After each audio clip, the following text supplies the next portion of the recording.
waxaa laga dhagax dhigay magaalada Fadhikaab oo ka tirsan deegaanada gobolka Sanaag dugsi sare oo ay yeelan doonto deegaankaasi Fadhikaab lana magac baxay Goodir Secondary School deegaanka Fadhikaab ayaa waxa uu baahi weyn u qabay kaabayaasha aasaasiga ah ee waxbarashada iyadoo ardayda iyo da'yarta deegaankaasina ay jow farxad iyo yadidiilo aad u sareyso ku soo dhaweeyeen laga dhisayo deegaankooda dhagax dhigan iskuulka dugsiga sare ayaa waxa goobjoog ka ahaa maamulka iyo mas'uuliyiinta magaalada Fadhikaab sida hadhka deegaankaasi Axmed Ismaaciil Dhunkaal gudoomiyaha jahliyada qurbajooga deegaanka Fadhikaab Saleeman Yaasiin Barre oday dhaqameed iyo xubno kale waxa ayna dhinacooda ka soo qayb galay maamulka heer gobol sida Badhsaabka gobolka Sanaag Axmed Jaamac Cabdi Falay xildhibaan Ibraahim Caraale Cabdi iyo maayirka degmada Garaadag waxayna gabagabadii si wada jir u dhagax dhigeen iskuulkaasi iyagoo halkaasi faahfaahin si wada jir uga bixiyay baahida loo qabay iyo siday u soo dhaweynayaan waxaana hadaladoodii kamid ahaa odayaasha kale dawaayeenka ragga iga dhuunta walaal dadka aad uga soo waxay kara waxa weeyaan caafimaad haday tahay haddii laga kuulo fikir geeska haday tahay wax badan baa looga oomanahay oo aan doonayno wax loo ka qabto codka meel kale uma hayno waxa loo haynaa kulmiya loo haynaa diyaar waa lanahay wasoo diyaar lama nihin diyaar waan lanahay كما يقايله وكانوا الحمدلله إبراهيم عرانة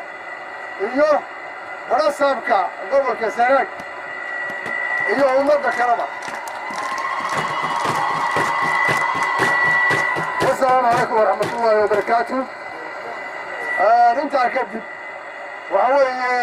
حوش وبلنتاي وسوكب كوبرينا هاي المانكي أيام مركي هراء يقول ريي وشاقي دانتا انت مهمكا وحوية مركا الفردقات مركي هراء وحوية وكلمية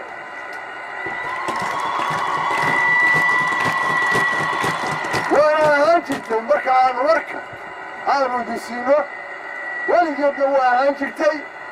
يا انت كذب وحمونا هاي فدقاب مركا هاي وحاقا وسلوكتمينا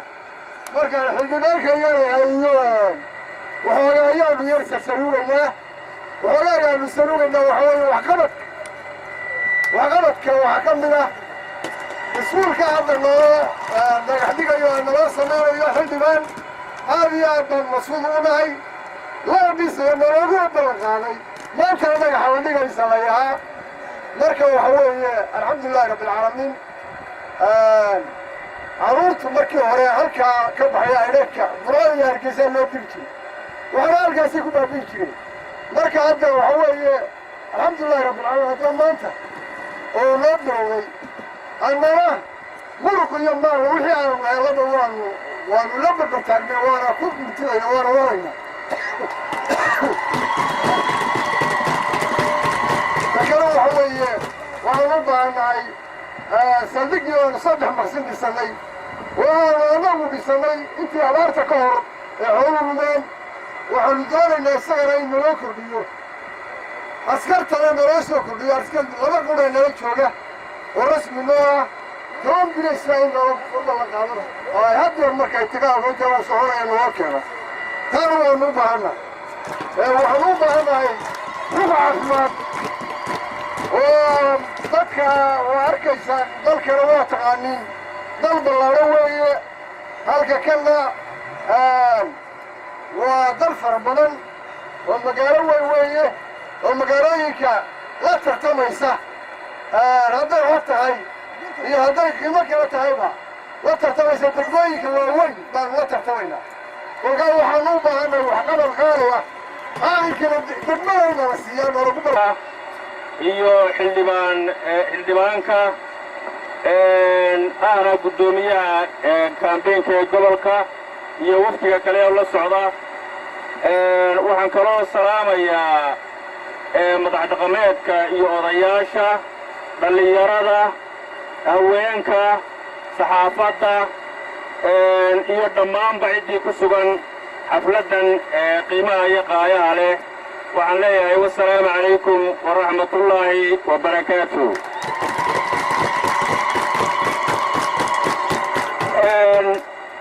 maanta waxaan anigu ka hadlayaa arrinka iskuulka ayuun baan ka hadlayaa. waxaynu maanta halkan ku dhagax dhigaynaa iskuulkii sekondariga ahaa ama dugsigii sare ee magaaladan Fadhigaab.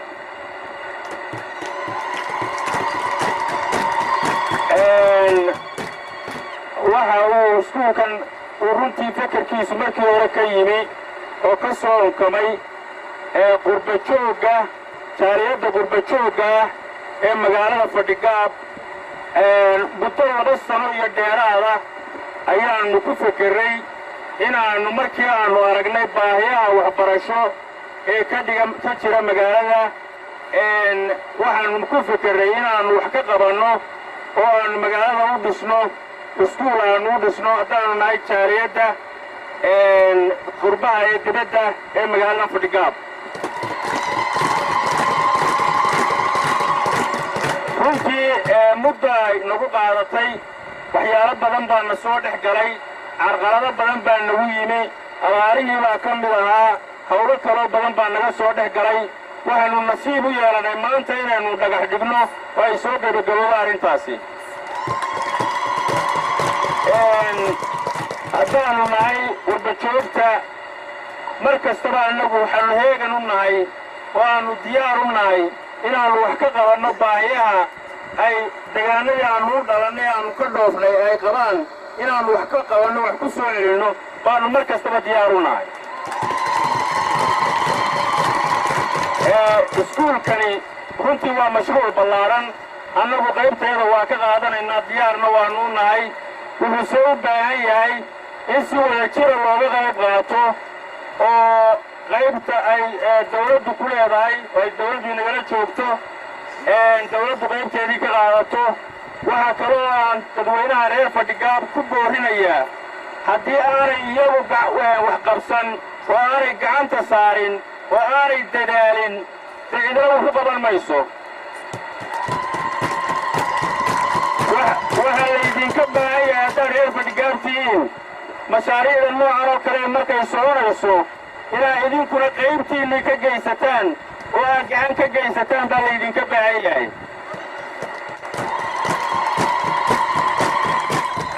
hadday xoog tahay iyo hadday dhaqaale tahay si kastaba ha noqotee waxaad arkaysaa iminka dhallinyarada halkaa joogta, waxaad magaalada ku arkaysaa ilaa 100 inan ama 200 oo dhallinyarada xooga oo jooga. haddaad maalin ku soo dareertaan oo gacanta saartaan dee waxaa laga yaabaa geligiisaba inaad kicisaan. ummaddu haddii aanay wax qabsanna oo aanay iyadu dadaalin oo aanay dadka xaduurin oo aanay dawladda xaduurin oo aanay iyadu u soo jeesan dee waxba ma qabsan karayso. markaa reer Fadhigaabo waxaa laydinka baahan yahay idinkana qaybtii idinkaga soo aaday marka dawladdu qaybteedii qaadato ee aannu qurbajoogku qaybtayadii qaadanno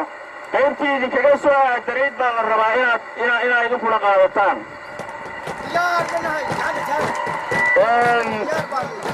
iskuulka waxaannu magacaannu u bixnay waxa Goodir Secondary School Fadhigaab baa la yidhaahdaa. dugsiga sare ee Goodir ee Fadhigaab waxaannu ugu magac darnay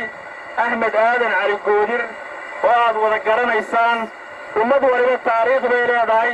ummad waliba qof taariikh bay leedahay. meel kastaba waxa loogu magac daraa si aan qofka taariikhdiisu u lumin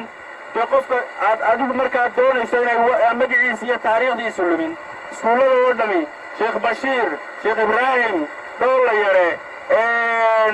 Xaaji Aadan Afqalooc waad wada garanaysaan. kanna waxaannu ugu magac darray Axmed Aadan Cali Goodir baannu ugu magac darray raximahullah.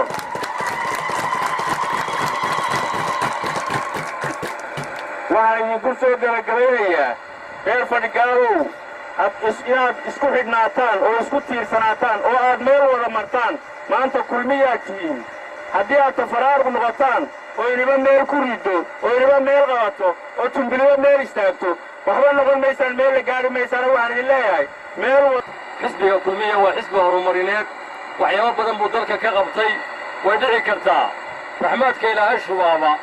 وإلهي قنية قعنت وإلى شبابا دوك قارنا وقارنا قارنا والغيا بأنه كويا رادو هذه يرفع دقاوة وكويا رادي إن شاء الله تعالى دبا اللوغو عولي دونا ونسو قارو دونا horumarka dalka oo dhan laga sameeyay wax ka mid oo weeyna wadi soo gaaro wadada ugu qaalisana dhexdiina martiyada lafteedu oo horumarka ayay ka mid tahay maanta qofka burco jooga ee fadhigaal soo qabanaya sahal bay u tahay inuu fadhigaal soo qabto ka ergaal soo wadan waxaan kaloo idinku boorinayaa halka waxaanu ka dhagax dhigi doonaa dugsiga sare ee loo bixiyay Goodir Secondary School ilaahay horta u naxariisto Axmed Aadan Cali Goodir ilaahay u naxariisto jannadiisa waasicana hageeyo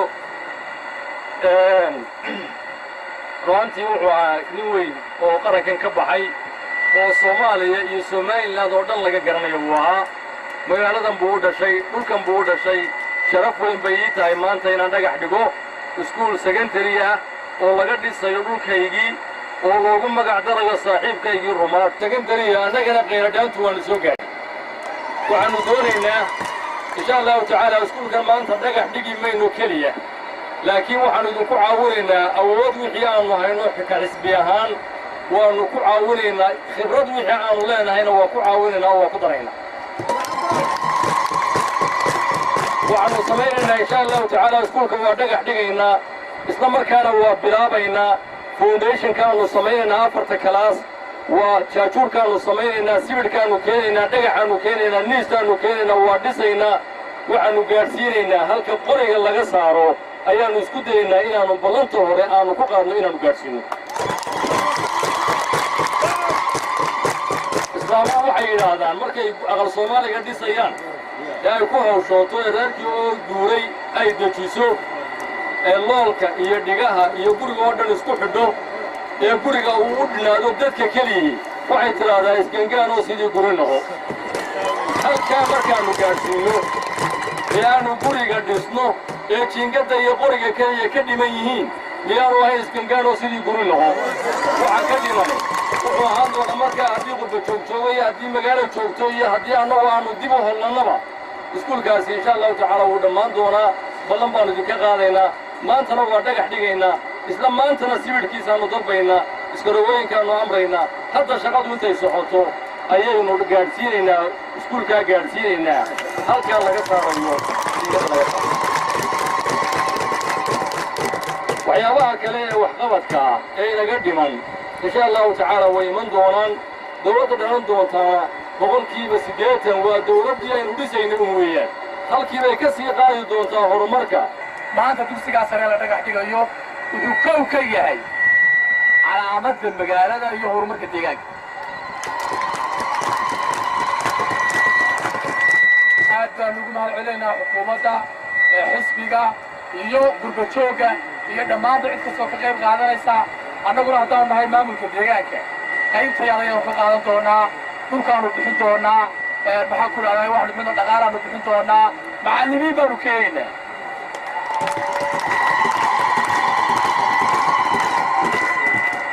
waxa weeye wax aad iyo aad u nasiiba dugsiga ugu horreeyo sare ee gobolka laga furo waxaa laga furay degmada Garadag kii ugu horreeyo dugsi sare ahaa anigu waxaan ka mid ahaa macallimiintii horreysay bilowday ee foorfoorku horreeya ka soo saaray ilaa 2012kiina waxaan ahaa dee maamulin dugsiga sare 13 sannadood baan soo maamuliyey dugsiga sare ee Garadag waxaan leenahay markaa saaxiibo badan oo dhinaca waxbarashada ah marka waxa weeye deegaankeenu insha Allah tacaala uu kici doonaa qurbajooggaani laga soo qayb galay xafladan salawayaasi bare oo saaxiibkay koowaad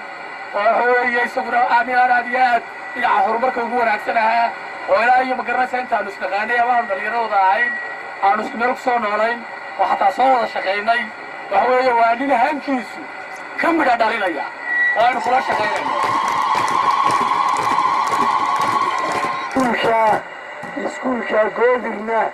yani waan dhagax dhigaynaa maanta insha allah bismillaahi dhaqsana waa u dhammaan doonaa wade waxa weeye maantaba intaanu ballan qaadno wax sahlan maaha inaanu ka soo kordhinana ilaahay idankii waa laga yaabaa